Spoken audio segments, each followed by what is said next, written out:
நாட்டின் 76வது குடியரசு தின விழாவையொட்டி டெல்லியில் தேசிய கொடியேற்றினார் குடியரசுத் தலைவர் திரௌபதி முர்மு. 21 பீரங்கி குண்டுகள் முழங்க தேசிய கொடிக்கு மரியாதை. டெல்லி குடியரசு தின விழாவில் முப்படைகளின் அணிவகுப்பு மரியாதையை ஏற்றுக்கொண்டார் குடியரசுத் தலைவர் திரௌபதி முர்மு. படைப்பிரிவுகளின் ஒருங்கிணைந்த இசைக்குழுவினரும் அணிவகுப்பில் பங்கேற்பு. குடியரசு தின விழாவில் பங்கேற்க குதிரைகள் பூட்டப்பட்ட சேரட் வண்டியில் குடியரசுத் தலைவர் திரௌபதி முர்மு பயணம். விழாவின் சிறப்பு விருந்தினராக இந்தோனேஷிய அதிபர் பிரபோவோவும் சேரட் வண்டியில் பயணம். குடியரசு தின விழாவையொட்டி டெல்லி தேசிய போர் நினைவிடத்தில் பிரதமர் மோடி மரியாதை. நாட்டுக்காக உயிர் நீத்தவர்களுக்கு மலர் வளையம் வைத்து அஞ்சலி செலுத்தினார். டெல்லி கடமை பாதையில் மோட்டார் பைக்குகளில் சாகச நிகழ்த்திய வீரர்கள். தாமரை, பிரமிட் உள்ளிட்ட வடிவங்களில் நின்றபடி பைக்குகளில் சாகசம். குடியரசு தினத்தையொட்டி டெல்லி வானில் ஜாலம் நிகழ்த்திய விமானப்படை வீரர்கள். ரஃபேல், சுகோய், டார்னியர் உள்ளிட்ட விமானங்கள் சீறி பாய்ந்து அணிவகுப்பு. டெல்லி கடமை பாதையில் கம்பீரமாக அணிவகுத்த அதிநவீன போர் தளவாடங்கள். டேங்கர்கள், ஏவுகணை அமைப்புகள், ராணுவ வாகனங்கள் மூலம் இந்தியாவின் ராணுவ வலிமை உலகிற்கு பறைசாற்றப்பட்டது.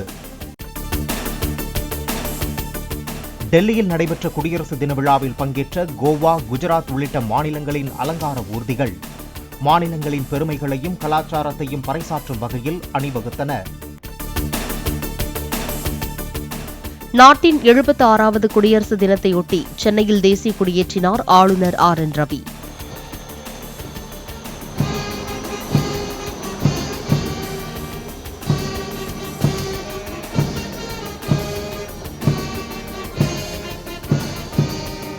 ஹெலிகாப்டர் மூலம் தேசிய கொடிக்கு மலர்கள் தூவி மரியாதை.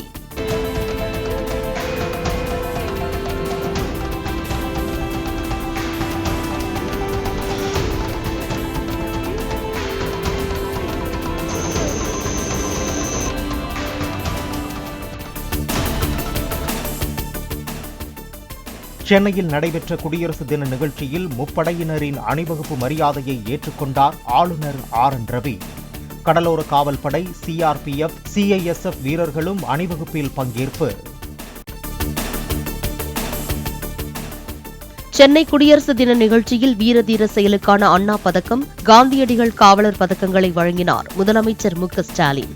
சிறந்த காவல் நிலையங்களுக்கான விருதுகள், சி. நாராயணசாமி நாயுடு நெல் உற்பத்தி திறனுக்கான விருதும் வழங்கப்பட்டன. தமிழ்நாடு முழுவதும் இந்தியாவின் 76வது குடியரசு தின விழா கொண்டாட்டம். தேசிய கொடியை ஏற்றி வைத்து காவல்துறை மரியாதையை ஏற்றனர் மாவட்ட ஆட்சியர்கள். தமிழ்நாட்டில் மாவட்டங்கள் தோறும் இந்தியாவின் 76வது குடியரசு தின கொண்டாட்டம். தேசிய கொடியை ஏற்றி வைத்து காவல்துறையின் அணிவகுப்பு மரியாதையை ஏற்றுக்கொண்டனர் மாவட்ட ஆட்சியர்கள்.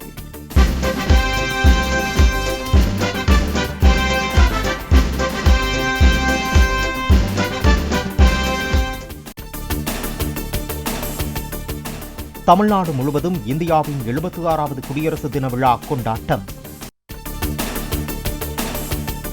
இந்தியாவின் 76வது குடியரசு தினத்தை வனவிலங்கு கருப்பொருள் டூடுலுடன் கொண்டாடும் கூகுள். இந்தியாவின் பன்முகத்தன்மையை குறிக்கும் பாரம்பரிய உடையில் விலங்குகளை காட்சிப்படுத்தி சிறப்பிப்பு. இந்திய பாகிஸ்தான் எல்லையையொட்டி அமைந்துள்ள ஜம்மு காஷ்மீரின் உரி பகுதியில் குடியரசு தின விழா கொண்டாட்டம். தேசிய கொடி ஏற்றிய ராணுவ வீரர்கள் நாட்டுப்பண்ணை இசைத்தனர். பாரத் மாதா கி ஜெய்! பாரத் மாதா கி ஜெய்! விவசாயிகள் நலனுக்காக டங்ஸ்டன் சுரங்கத்தை மத்திய அரசு ரத்து செய்ததும் திமுக ஸ்டிக்கர் ஒட்டுவதற்காக அரிட்டாப்பட்டிக்கு உடனடியாக முதலமைச்சர் புறப்பட்டு செல்கிறார். மழை வெள்ளம், வேங்கை வயல், அண்ணா பல்கலைக்கழக பாலியல் வன்முறை சம்பவங்களில் பொதுமக்களை சந்தித்து ஆறுதல் கூறாதது ஏன் என்று அண்ணாமலை கேள்வி. குடியரசு தினத்தையொட்டி சென்னையில் மூவர்ண கொடி வண்ணத்தில் ஜொலித்த அரசு அலுவலக கட்டடங்கள். விமான நிலையம், ரயில் நிலையங்கள், பாலங்களும் மின் விளக்குகளால் அலங்கரிக்கப்பட்டு ஜொலிப்பு.